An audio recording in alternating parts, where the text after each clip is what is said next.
Not many game franchises can last a decade, let alone multiple generations, which is why with 25 games across 12 consoles, The Legend of Zelda is a pillar in the gaming community. But with so many games, some are obviously going to be better than others. So today we picked two that are constantly compared. Zelda 2 and The Wand of Gamelon. Of course not. Ocarina of Time and A Link to the Past. One that distilled the 2D Zelda formula to perfection, the other that launched it to a whole new dimension. So which of the two is the true high ruler of the franchise? Ladies and gentlemen of the internet, welcome to Deadlock!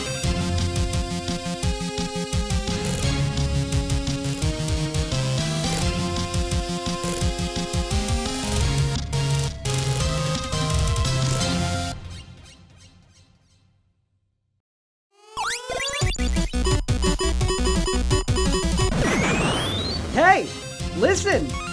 You'll be dead faster than Link's uncle. If we're gonna decide what the better Zelda game is, we first have to define what a Zelda game is. Starting a debate with a definition? Talk about cliched. According to the Oxford Dictionary, Zelda, noun, is a princess from the famous Nintendo franchise. Nate wants to battle? More like Nate wants to prematurely jump to conclusions.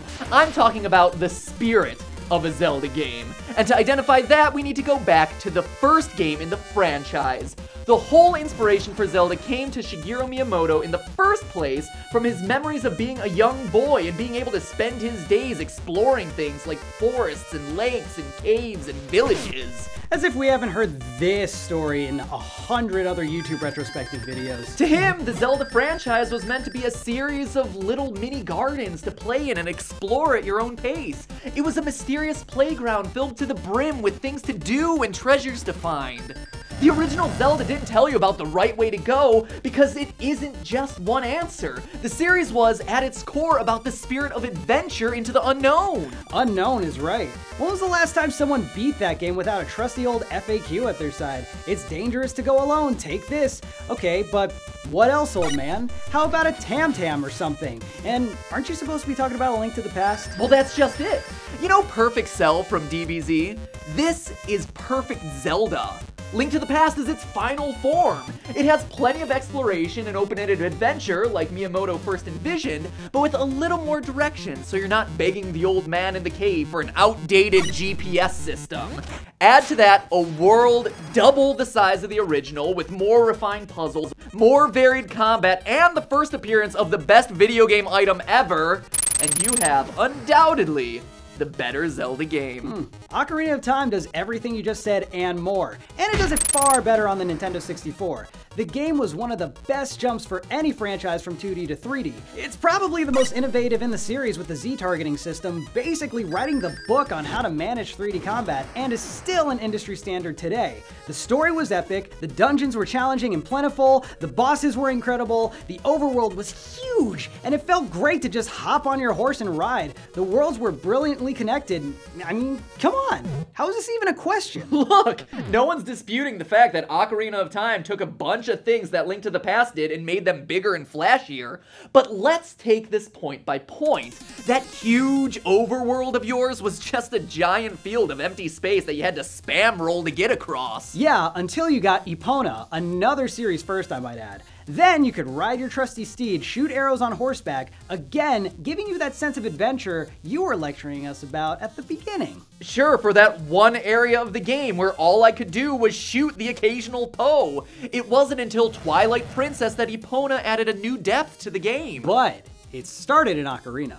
And speaking of things that started in Ocarina, Z-targeting. I think most of us have seen Ego Raptor's incredible sequelitis videos, so I'm not gonna harp on it here, but let's compare Link to the Past and Ocarina for a second. Link to the Past had an active combat system where there's only one way to swing your sword. You have to keep moving, and every enemy has a different trick you have to figure out in order to beat it, requiring different items, techniques, spells. I mean, just look at all the stuff that's flying around this room trying to kill you. You mentioned the boss fights in Ocarina. Great! Use item, stun 3 times, dead. I mean, the mini-bosses required more varied techniques. In Ocarina of Time, almost 100% of the time you're using your sword. The answer is just holding Z, waiting for the enemy to strike, and then you counter-striking. Unless, of course, you're playing ping pong, which, can we all agree, is a trend that needs to die, especially when it comes to the final bosses. Complain about the bosses all you want, but Ocarina defined a Zelda dungeon. Why are the Fire Temple, Water Temple, Spirit Temple, and Shadow Temple so iconic? How about Jabu Jabu's belly and the Great Deku Tree? Because they had a clear theme. Before Ocarina, dungeons were pretty generic. The first 2 games, all you got was a color swap to differentiate them. Link to the Past wasn't much better, with Thieves Town forcing you to escort the boss through the level as the one that stands out, but it was Ocarina that nailed the formula. Great, because that's what games need to be. Formulaic.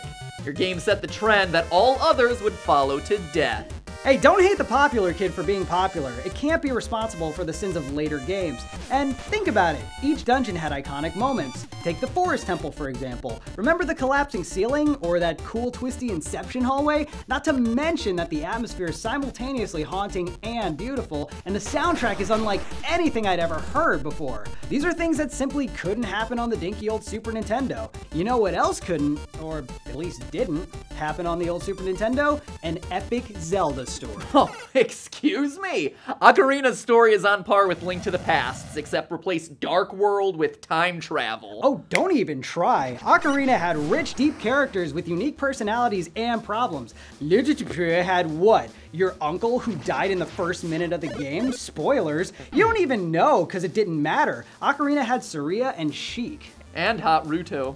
And Hot Ruto! And even if it didn't have a character that made you ask yourself some deep ethical questions about your feelings for a digital fish girl, Ocarina was far more artistically done, with beautiful moving cutscenes and some of the best songs in gaming history. You know what else it had? Navi. Yeah, but you know what? A rib, a meme, that's just a fun joke that people who love something together say to each other. But it's indicative of a real problem they had with it. Hand-holding. The game nags you, constantly interrupting your free exploring by reminding you of all the real important stuff you should probably be doing instead. If Zelda games are about exploration, OOT punishes you for it, making you feel like you're wasting your time anytime you branch off from the approved track. Must not have been that bad, since when Nintendo released a remake for the 3DS, pretty much nothing was changed. Okay, but they remade A Link to the Past for the Game Boy Advance, too. Yeah, but with a bunch of new stuff included to make it feel worth it. Ocarina was already perfect as it is, bruh. And actually, as a matter of fact, they set out to remake Link to the Past for the 3DS too, but do you know what happened? Miyamoto and current Zelda director Eiji Aonuma decided instead to use Link to the Past as a base for a whole new game called A Link Between Worlds, which was praised for all the ways it changed up and fixed a lot of the problems with the original game. Yeah, A Link Between Worlds, a game that was praised mostly because it bucked a lot of the trends that Ocarina made holy and untouchable. Things like items being used as glorified keys and being stuck on a linear path. You could still dungeon out of order in A Link to the Past. Those sorts of things weren't a problem. It was your game that created a formula my game's ancestor had to come in and fix. Closing arguments! Ocarina of Time was a step forward for video games in general. It seems like here, today, this argument boils down to whether games should do what they've always done or evolve with the times. And in this case, Ocarina evolved so much it dictated the future of what a console adventure game could be. And it extends beyond just pretty backgrounds and music. Ocarina also had a heartbreaking story that gave context to your actions and made you feel like you were really having an effect on the world around you. It's no longer just a cute little garden to play around in. It's a game about a boy who grows up and has feelings for people, who lives with the consequences of his actions and overcomes time itself to defeat evil. Nintendo had always had a reputation for making games that played well and provided hours of fun, but Ocarina of Time was the first game that really showed how much more video games could deliver. But which one was the better Zelda? Yes, Ocarina made some great strides towards total immersion, and some of the cutscenes were phenomenal, but it was linear and fundamentally moved away from the ideals of exploration and adventure Miyamoto created for the series. Haven't you ever heard the saying, life is a journey, not a destination? That's Zelda. Finding cool things and not knowing what they're there for right away. Traveling through a world that exists the way it does, with or without you, and advancing on your own terms. Engaging in battles and puzzles that require you to think outside the box.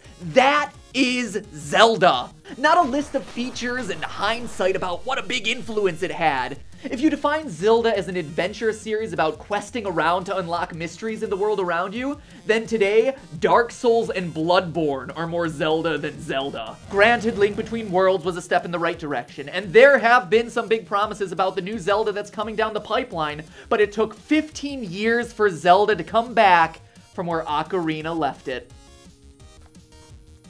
Okay, but real talk? Skyward Sword's the best Zelda, right?